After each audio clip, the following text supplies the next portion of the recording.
สุดใดในต่างอคนีทั้งไงนี่ขยมส้มลึกประเทศบัดมวยแต่ตรงจมูกนังเจนวายหรือได้ยังหาทางมิเลเนียล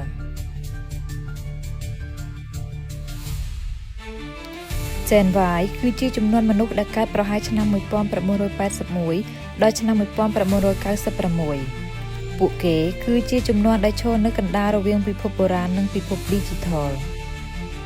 เจนวายการនឹងធំឡើងក្នុងសម័យបច្ចេកវិទ្យាដែលកំពុងរីកចម្រើនពួកគេបានឃើញទូរស័ព្ទធម្មតាប្រែទៅជា smartphone បានឃើញសំបុត្រប្រែទៅជា email បានឃើញកាសែតប្រែទៅជា Facebook និង YouTube អ្វីទាំងនេះបានបង្កើតឲ្យ Gen Y ក្លាយជាជំនាន់ដែលសម្របខ្លួនលឿននិងបើកចំហចំពោះការផ្លាស់ប្ដូរ Gen Y គឺជាជំនាន់ដែលស្រឡាញ់សេរីភាពចង់មានតុល្យភាពរវាងការងារនិងជីវិតផ្ទាល់ខ្លួនចូលចិត្តការងារដែលមានអត្ថន័យមិនមែនតែប្រាក់ខែតែប៉ុណ្ណោះទេហ៊ានសាកល្បងអ្វីៗដែលថ្មីពួកគេមិនខ្លាចបដូរការងារប្រសិនបើមានអ្វីដែលល្អជាងនិងសមស្របជាង Gen Y គឺជាជំនាន់ដែលធ្លាប់ឆ្លងកាត់ការប្រែប្រួលបច្ចេកវិទ្យាដ៏ធំពួកគេប្រើ Facebook YouTube Telegram Zoom ក្នុងការងារនិងជីវិតប្រចាំថ្ងៃពួកគេអាចធ្វើការងារបានច្រើនក្នុងពេលតែមួយអាចរៀនតាមអនឡាញអាចធ្វើអាជីវកម្មតាមអ៊ីនធឺណិតនេះធ្វើឲ្យ Gen Y ក្លាយជាកម្លាំងសំខាន់ក្នុងសេដ្ឋកិច្ច Digital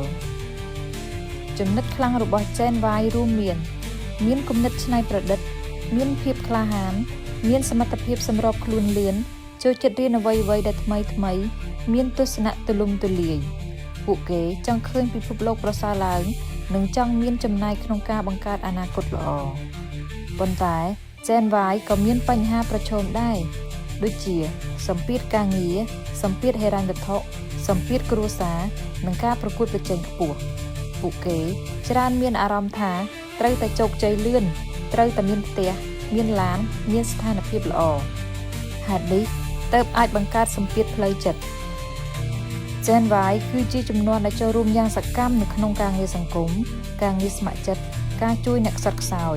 ពួកគេចូលចិត្តឲ្យជីវិតមានអត្ថន័យមិនមែនរស់សម្រាប់ខ្លួនឯងតែប៉ុណ្ណោះទេ